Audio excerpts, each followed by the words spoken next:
नमस्कार, सुप्रभात। मैं सत्येंद्र कुमार मौर्य लक्ष्मी प्रसाद मेमोरियल पब्लिक स्कूल गोला बाजार गोरखपुर से आज हम सभी लोग हरिशंकर परसाई जी द्वारा लिखित मुंशी प्रेमचंद के फटे जूते नामक शीर्षक के अंतर्गत दूसरे भाग या बचे हुए अवतरणों का अध्ययन करेंगे। जैसा हम सभी लोग जानते हैं, पहले भाग में बताया गया कि मुंशी प्रेमचंद का एक फ़ोटो देखते हुए हरिशंकर परसाई जी जब देखते हैं मुंशी प्रेमचंद के जूते जो फटे हुए हैं, जिसमें उनका अंगूठा बाहर निकला हुआ दिखाई दे रहा है, तो यह सोचते हैं कि व्यक्ति का जब फोटो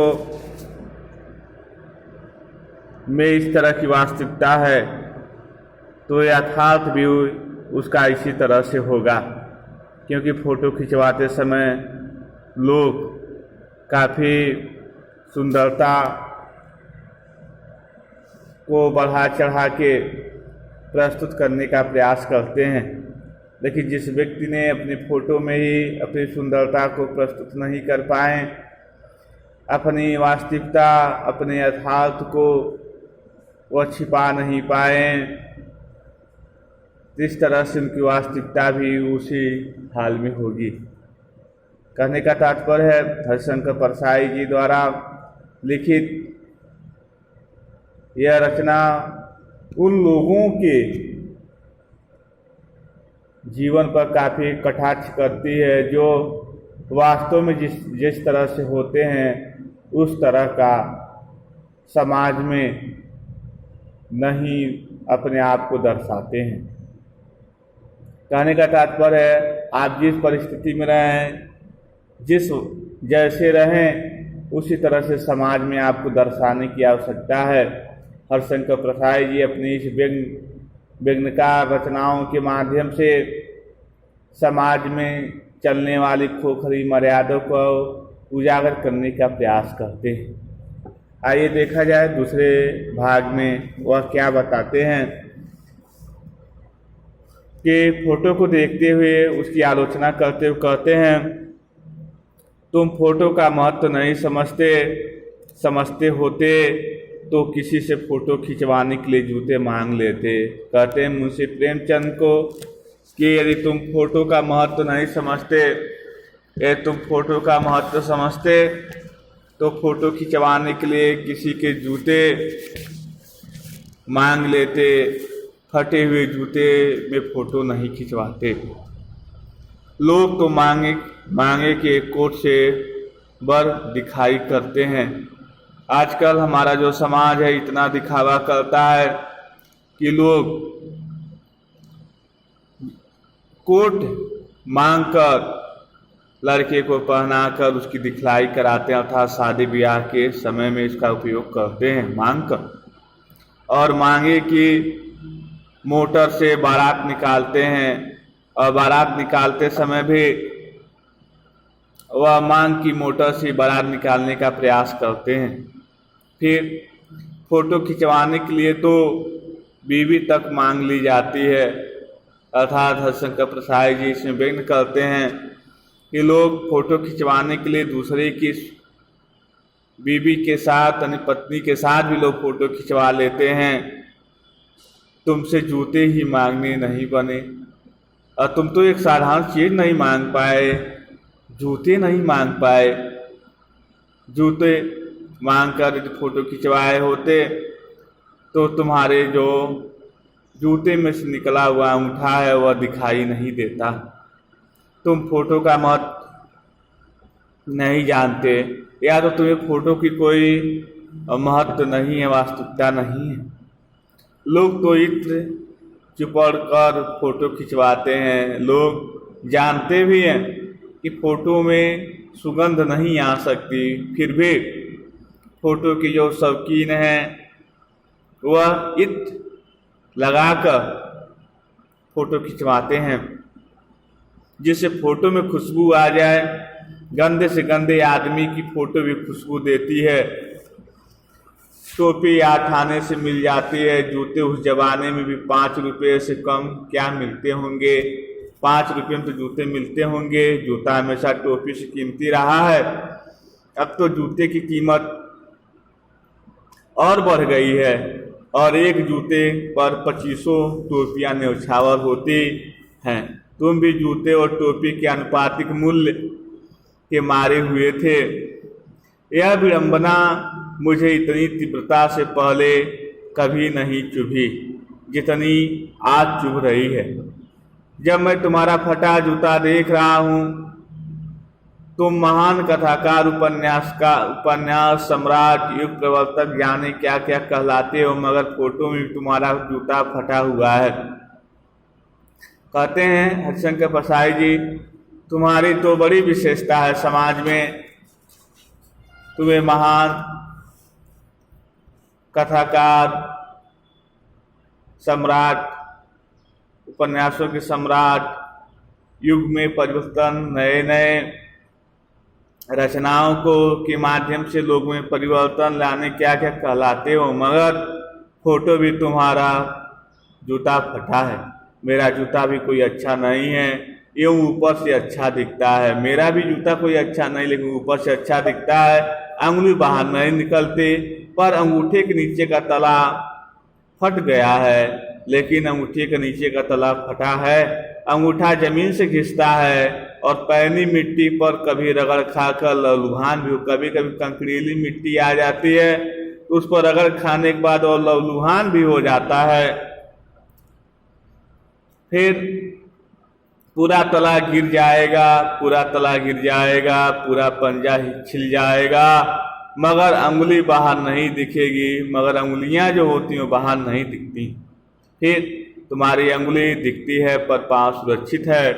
मेरी अंगुली ढकी है पर पंजा नीचे खिंच रहा है। तुम पर्दे का महत्व नहीं जानते, हम पर्दे पर कुर्बान हो रहे। कहते हैं समाज में 2 तरह के लोग हैं।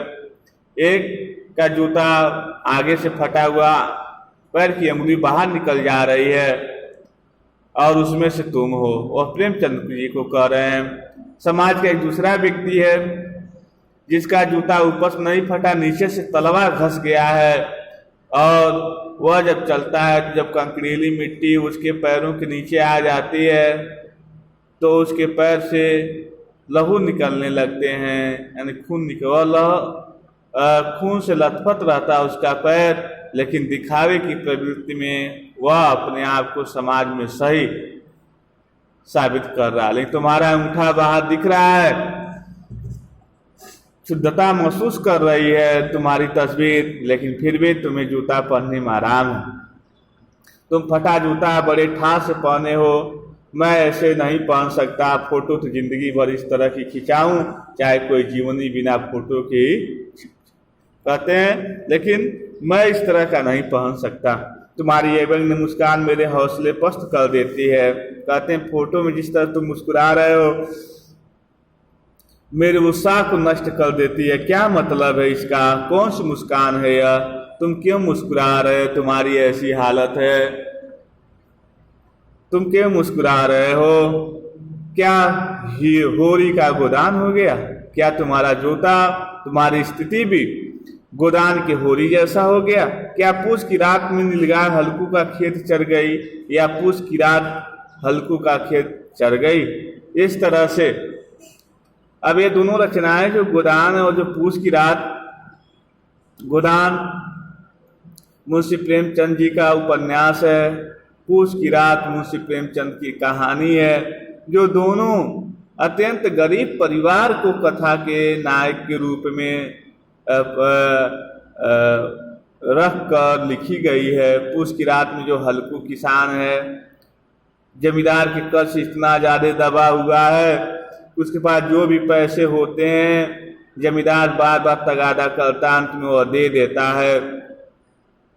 उसकी पत्नी कहती है कि यदि पैसे जमींदार के चुका दोगे तो इस साल जो ठंड है उस ठंड में हम जो कंबल लेने की बात कर रहे थे, यदि हम कंबल नहीं लेंगे तो ऐसे स्थिति में ठंड की रात हमसे बर्दाश्त नहीं होगी, और खेतों में जो तुम नीलगाय से फसलों को बचाने के लिए जाते हो, वहाँ पर ठंड में कैसे गुजारा करोगे। नहीं, फिर भी हल्कू कहता है तब की बात देखी जाएगी, लेकिन जमींदार गाली देगा, बेइज्जत करेगा समाज में, वह सही नहीं है। और इस तरह से उसकी पत्नी उसके पैसे दे देती है जो जुटाई रहती है, और हल्कू जमींदार को दे देता है। ये पूछ की रात है, और इस तरह से पैसे दे देने के बाद वो कंबल नहीं ले पाता है। अब पूछ की रात की ठंड बड़ी भयावह होती है, और वो अपने खेत की रखवाली कर रहा है। अत्यधिक ठंड बढ़ जाने के कारण वह उस रात वह अपने जबरा नामक कुत्ते के साथ खेत की रखवाली कर रहा है। पत्ते बिटोरता है, जलाता है, चिलम लगाता है, यानी गांजा पीता है। तो इस तरह से अपने शरीर को गर्म करने का प्रयास करता है, लेकिन हो नहीं पाता है। अंत में वह उससे नींद लग जाती है। जानवर जो कुत्ता उसको अब पकड़ के सो जाता है। अंत में दिलगा उसके पूरे खेतों को चौपट। ये होती पूछ की रात। गोदान में भी वही है, काफी गरीबी वातावरण का वर्णन किया गया है इसमें। क्या सुजान भगत का लड़का मर गया, मंत्र नाम की जो कहानी है मुंशी प्रेमचंद, क्या उसका पात्र जो है सुजान भगत का लड़का मर गया, क्योंकि डॉक्टर क्लब छोड़कर नहीं आ सकते, क्योंकि डॉक्टर जो क्लब है उसको छोड़ के नहीं आ सकते। नहीं, मुझे लगता है माधो, क्या माधो औरत के कफन के चंदे के शराब पी गया। माधो जो आप देखेंगे कफन में जो माधो है, माधो अत्यंत गरीब है, बेबस है, और इस तरह से उसकी लुगाई काफ़ी, उसकी पति काफ़ी दिनों से बीमार है, और अंत में वह एक दिन मर भी जाती है।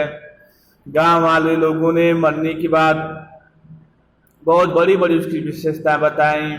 गांव के लोगों ने उसके दाह क्रियाक्रम के लिए पैसे भी चंदे के रूप में दिए, और जब पैसे दिए तो उस दिन माधो जाता है बाजार में, जुटे हुए पैसों का खाना खाता है, शराब भी पीता है। उसके बाद से आता है, कहता है कि आज तू धन्य हो गई, जब तक जीवित रही तब तक मेरा कभी पेट नहीं भरा, आज तेरे मरने के बाद मेरा पेट भरा। और इस तरह से वह समाज के लोगों के ऊपर विघ्न करने का प्रयास करता है कि समाज जीवित लोगों को जीवित रखने का प्रयास नहीं कर रहा है। मरने के बाद पौराणिक चीजों में विश्वास, पारंपरिक चीजों में विश्वास, यानी दाह संस्कार कर्म के नाम पर पैसा दे रहा है, लेकिन जीवित व्यक्ति को जीने की बात नहीं। वही मुस्कान मालूम होती है, मैं तुम्हारा जूता फिर देखता हूँ, तुम्हारा जूता फिर भी मैं देखता हूँ, कैसे फट गया है। ये मेरी जनता के लेखक, तुम जनता के लेखक हो क्या? बहुत चक्कर काटते रहे क्या? बनिए तगादे से बचने के लिए मील 2 मील का चक्कर लगाकर घर लौटते रहे।